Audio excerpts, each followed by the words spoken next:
inakutana na huyu mwanaume, inamforce huyu mwanamke, inamkomandi huyu mwanamke, pasipo mwanamke mwenyewe kujielewa, pasipo mwanamke mwenyewe kuzuia, pasipo mwanamke mwenyewe kufahamu. Anajikuta automatic anatii, automatic anakuwa mwema, automatic anakuwa mtulivu, automatic anakuwa msikivu, automatic anakusikiliza, automatic bila kutambua, bila kuelewa, anafanya.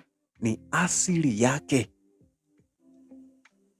Inajua kwamba njia pekee ya kuboresha mahusiano, njia pekee ya kudumu na huyu mwanaume, njia pekee ya kupata usalama kwenye haya mahusiano ni kuhakikisha kwamba